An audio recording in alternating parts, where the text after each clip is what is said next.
Magandang tanghali po mga madlang people, mga kapamilya, kapuso't mga kapatid. Andito na naman po ang PWD Teacher Bench just to share to you kung ano ang aking magiging lunch for this day. Ang kagandahan po ng aking kakainin po ngayon, tinuruan ako ng isa sa aking mga kaibigan through video call.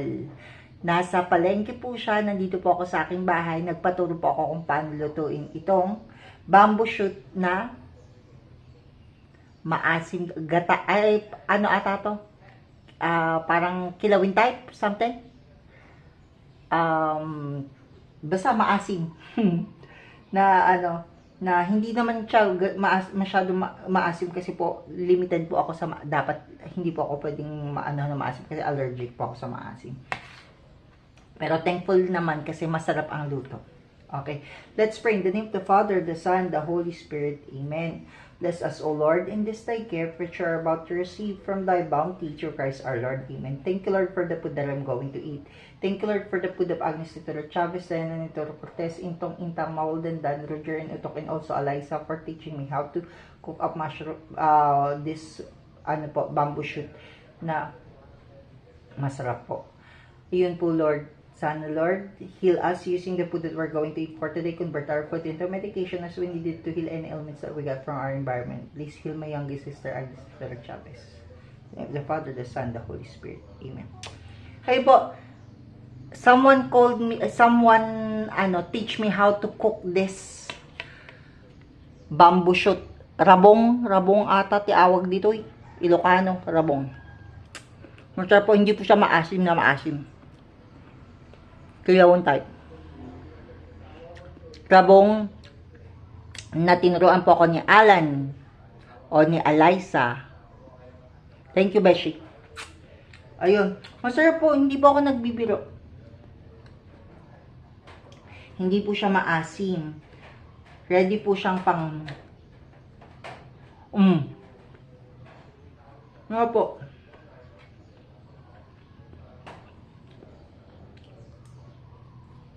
Hindi po siya maasim na maasim.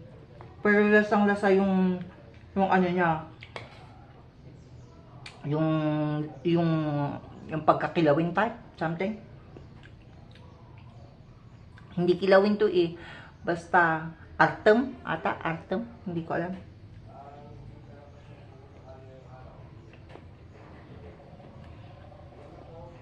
Nakatikim kasi ako ng labong doon sa tindahan nila Nanay Maylin.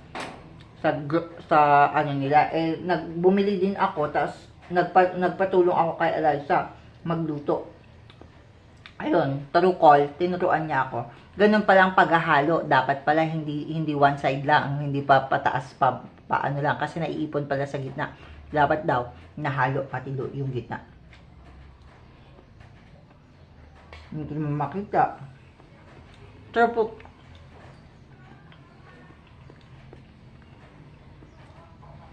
promise, hindi pa ako nagbibiro. Sarap, Eliza. Talaga ang tagal niya, talagang tinuruan niya ako. Kung anong uunahin, kung anong susunod, kung anong ano. Actually, may plano pa to ha. May karni dapat ng baboy ito. Pero nakalimutan ko. Napadaan kasi ako kay tita,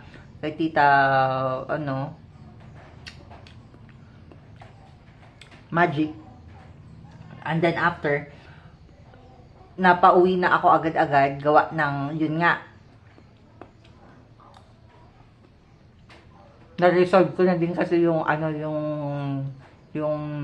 na-remember ko na din kasi yung bagay na i-share ko sa kanya kahapon.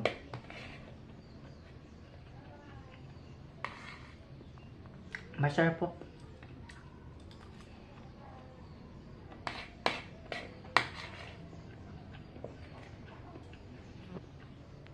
Dalawang sandok ng suka. Hindi maasim na maasim. Masarap siya.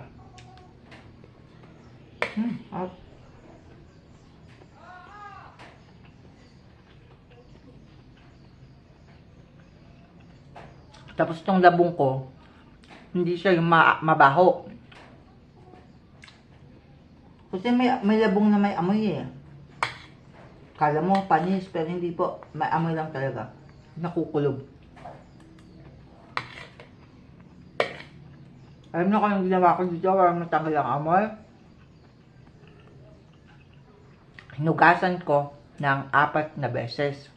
Piniga ko bawat hugas. Tapos after ko nagpakulo ako ng mainit na tubig. Binabad ko doon ng ilang minuto. Tapos piniga ko ulit. After, syempre tatanggalin ko muna yung tubig na mainit bago ko pipigain. Nilagyan ko din ng konting tubig. Ito po.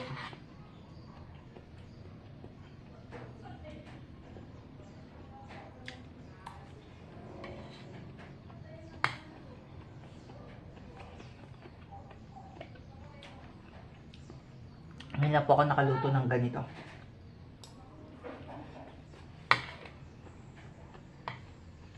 Ibang-iba yung lasa. Naalala ko po si Eliza, yung pong nagturo sa akin magluto.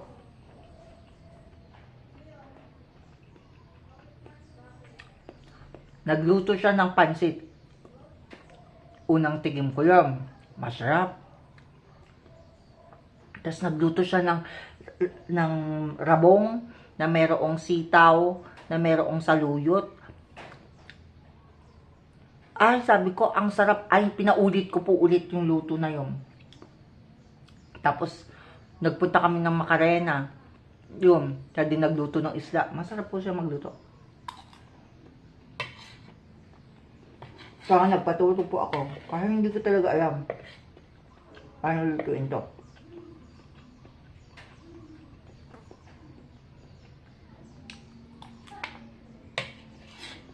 Kailangan ulitin ko yun.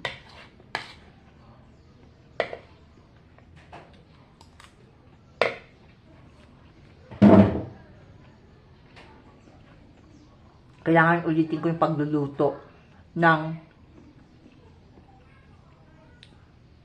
ako lang, hindi na ako magpapaturo kay Eliza. Kasi, para makita ko kung talagang kaya ko na magluto. Kasi masarap to, promise, masarap. Ulitin ko, kuha lang po ako ng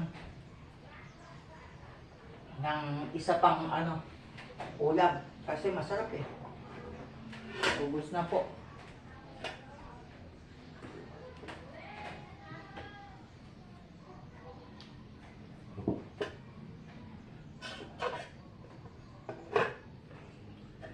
Ito po yung luto ko. Kasama si Eliza. Grabe oh. Dami ko na ulam ah.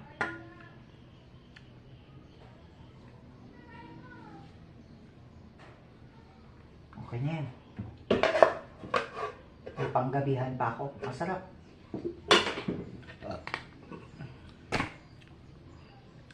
Pasensya po ha. Katakawan na naman ng PWD. Pero gulay naman po. Dito po ako tumatakaw sa gulay.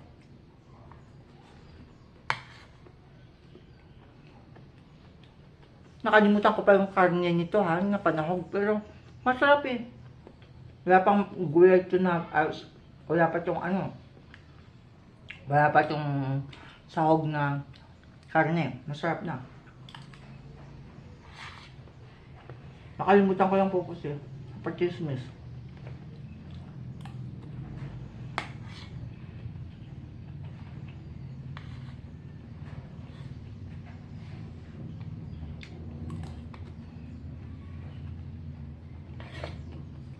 Akala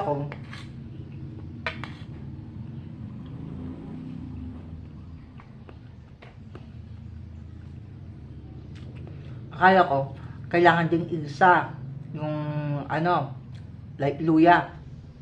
Hindi pala, minimix lang. Oh, wala naman ako nalalasahan na na luya na na ang tawag dito, maanghang-anghang. Masarap. Hindi ko nga nalasahan may luya eh. Tapo. Thank you, Lord. Promise po masarap. Thank you, Eliza.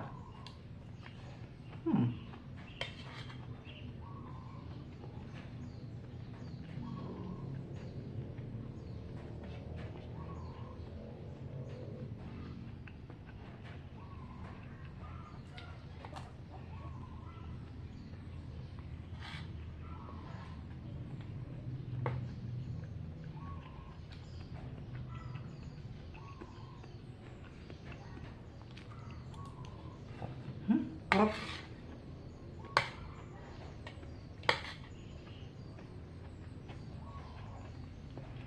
Mm. Mm.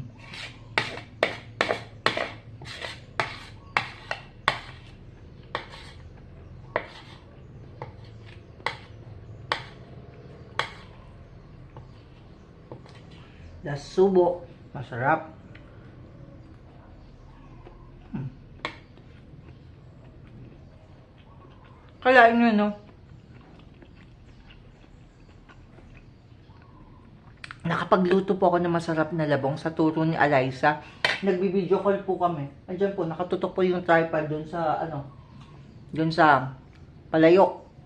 Then after, tinuturuan niya ako kung kailan ko ilalagay yung ganito, kung kailan ilalagay yung ganyan. Masarap po ang naging resulta. Thank you, Eliza. Salamat. God bless you. God bless you. Salamat sa masarap na ulam, dude. God bless.